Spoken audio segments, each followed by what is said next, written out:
tatta dhimta takita dhimta dhimta tam.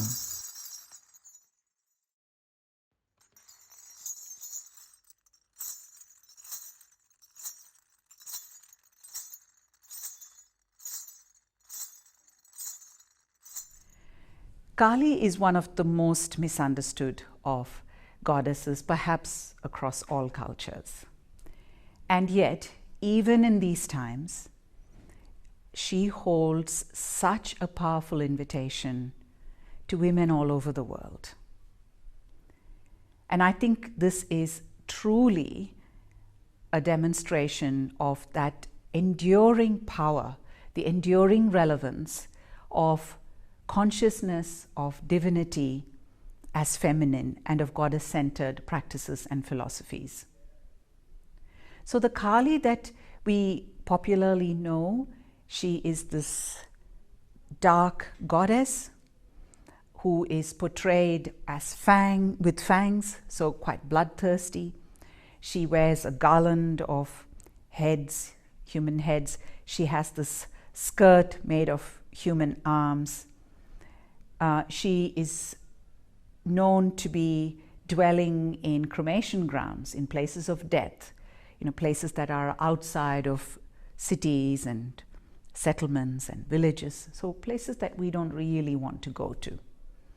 And in a way that represents Kali herself today, is this space of terror, of everything that frightens us, of everything that is taboo.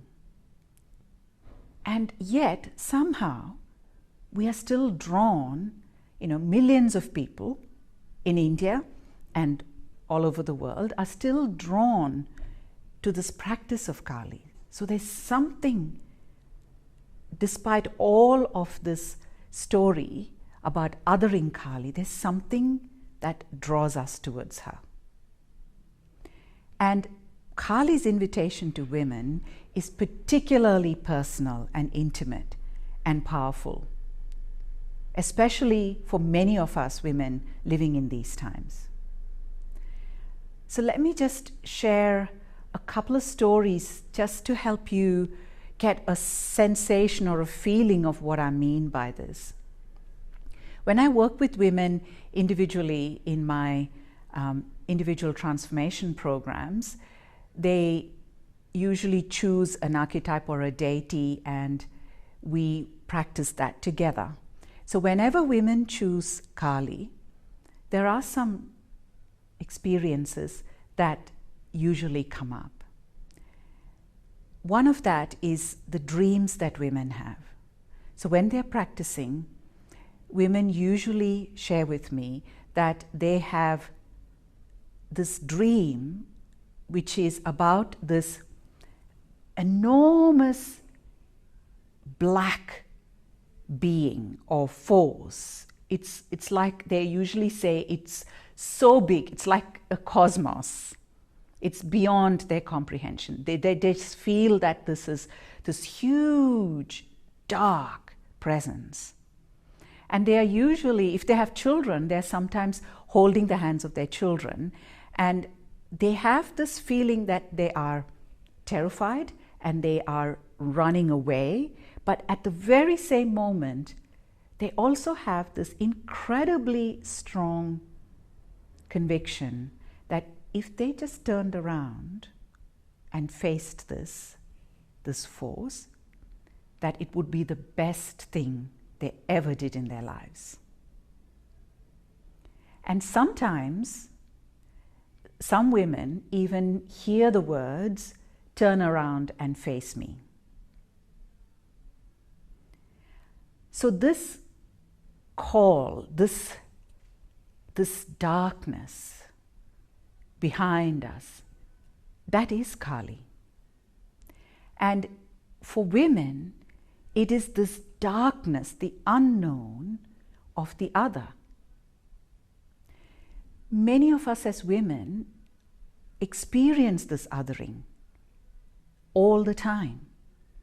We live in a story of life, of world, that is not inclusive of the women's story. Many of us know this. And many of us are knocking at the doors to be let in. We are asking to be part of the story. And yes, there is a part of us that needs to keep doing that.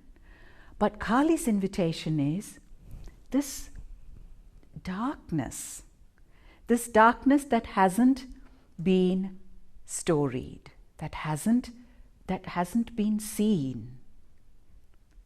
It's so dark and it's so cosmic, and it's behind us, and we haven't seen it. No one has seen it.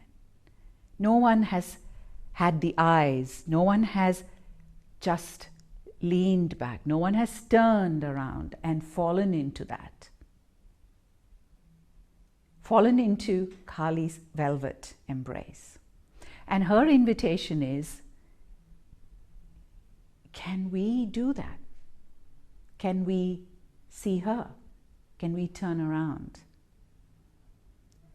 and move into everything about us as women, our feelings, our bodies, our sensations, our particular experiences, which have not been seen. The knocking at the door is really to buy into the stories that are already there, to be a part of it. But there is this whole cosmic night, the cave, the darkness, the goddess. And that is terrifying because we don't know that. And so we have storied that terror into everything that terrifies us, into this cruelty, into this ferocity, into this the space of the death and the space of cremation and everything that we are terrified. So we have storied that terror.